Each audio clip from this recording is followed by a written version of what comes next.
mga pamangkin! This is Tita Kim and welcome to my YouTube channel. Ngayon, mapapakinggan ninyo ang isa sa mga storya mula sa Dear Tita Kim. But before anything else, please do subscribe and hit that notification bell para updated kayo araw-araw. Enjoy! Okay.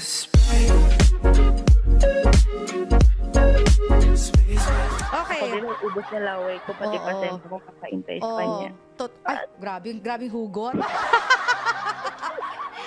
Kasabay na pag-ubos ng laway mo ay ang pag-ubos ng pasensya mo, gano'n. Walang pasensya. Feeling ko buong pagkatao ko na, wala na. O teka lang, ate, bago muna tayo mag-iyakan dito, ano mo ng pangalan mo? My name. Tago niyo lang ako sa pangalang Fao. From Mikawayan, Bulacan, and 24 years old. Broken ako, magwa 1 year na sa ex ko. So, from Canada na siya. Bali, nag-migrate na siya ng Canada, pero umuwi siya yesterday lang from Canada. And now, nasa Cebu siya. Okay. Tapos? So, nag-break kami before dahil nag-cheat siya. And then, nag-gaslight ako before. And alam ko naging masama ugali ko after that nang nangyari. Pero, after nun, wala na, nagulo na lahat. 1 year ko siyang pinatawad. 1 year ko siya binigyan ng chance. And walang nangyari. Teka lang, bago tayo magbigayan ng chance, ano munang naging dahilan ng breakup ninyo?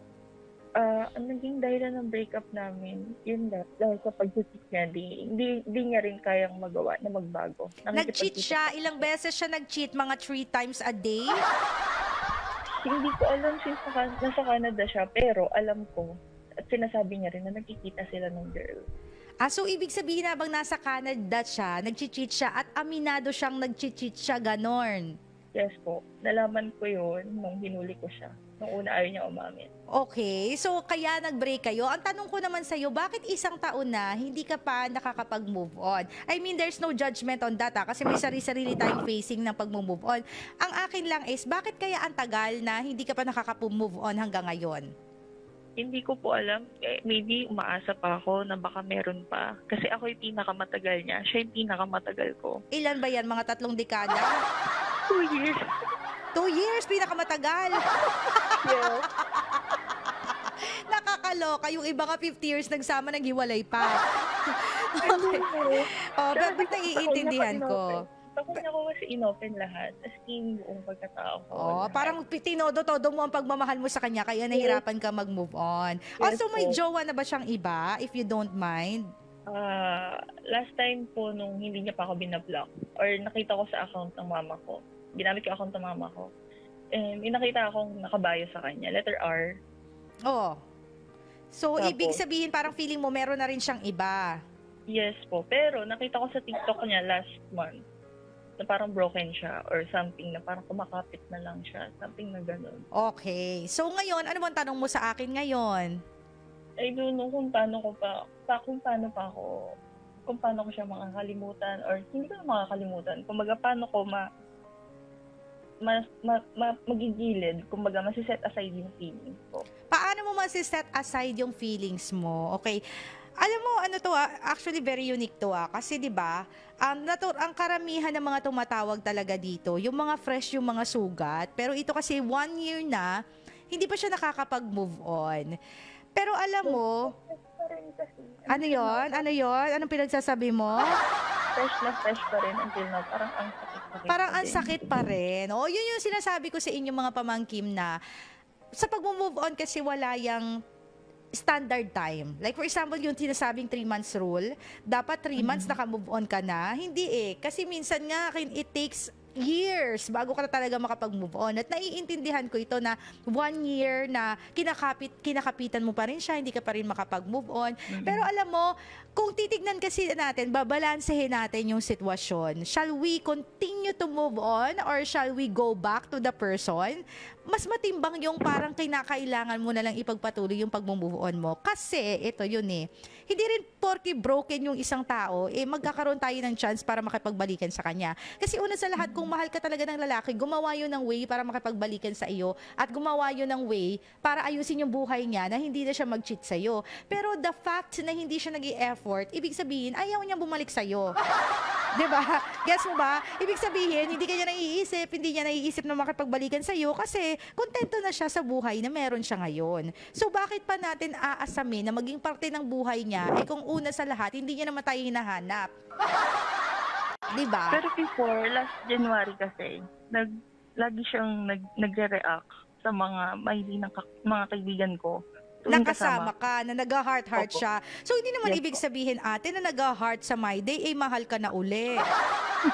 Diba? Alam mo naman tayo mga, naiintindihan naman kita, ate girl, kasi ako babae. Tayo kasi mga babae, masyado tayong emosyonal. Kapag minsan hinart yung My Day natin, feeling natin, gusto na makipagbalikan. Diba? Pero gusto lang kasi kitang ilayo ulit doon sa pag-asa na hinahawak-hawakan mo. Kasi baka the more na umaasa tayo sa isang tao, the more talaga na hindi tayo makakapag-move on. Kasi nga sabi ko sa'yo, diba, lalaki yan eh. Alam niyo ang mga lalaki, aggressive sa mga bagay na gusto nila. That's one of their qualities. Ngayon, kung hindi ka naman, saglit lang. Diba? Kung hindi nakikipagbalikan, so ayoko lang mawala yung point ko na to. Kasi, maraming mga babae, maraming mga lalaki ang aggressive. Kung talagang gusto ka niya, gumawa na yun ng paraan. Pero hindi nga gumagawa ng paraan. Nag-heart lang sa My Day, girl. Pero hindi ibig sabihin nun mahal ka. Ano? She's a girl.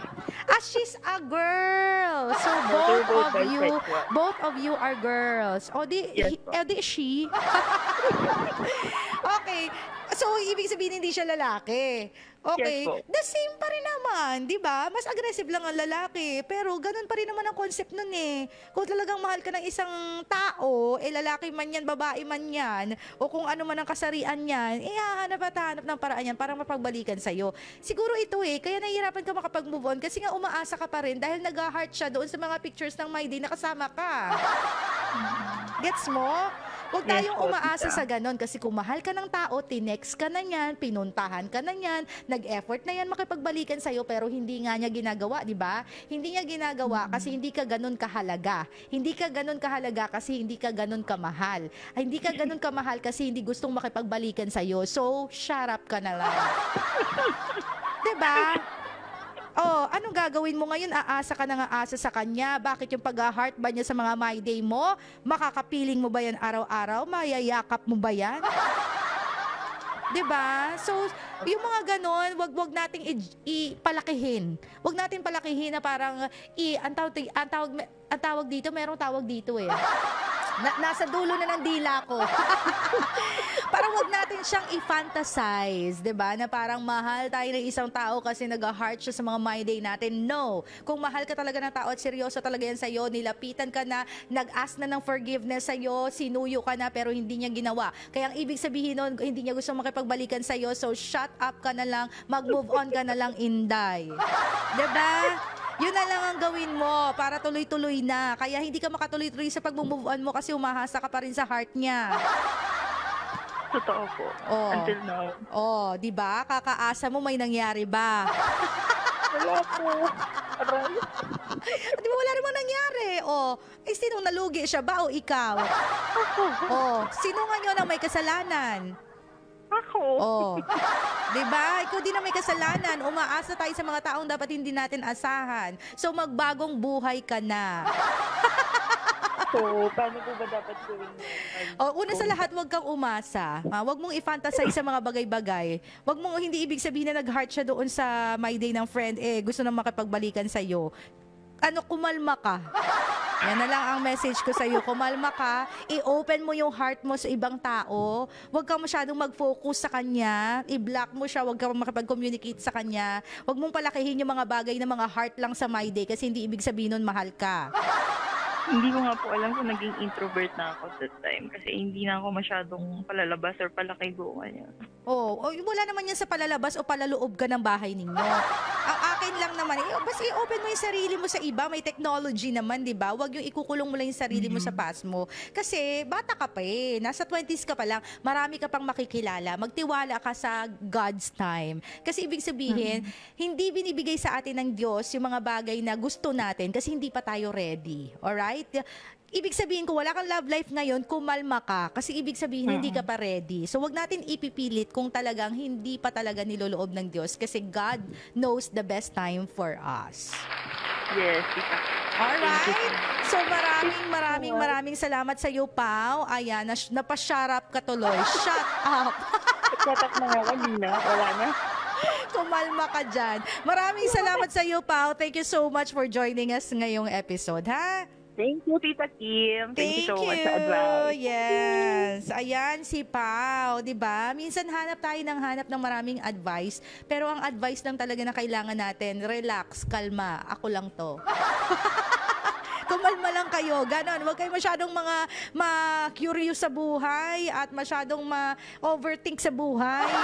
Ganon. Thank you for watching. Again, don't forget to subscribe dito sa aking YouTube channel and follow me on my social media accounts.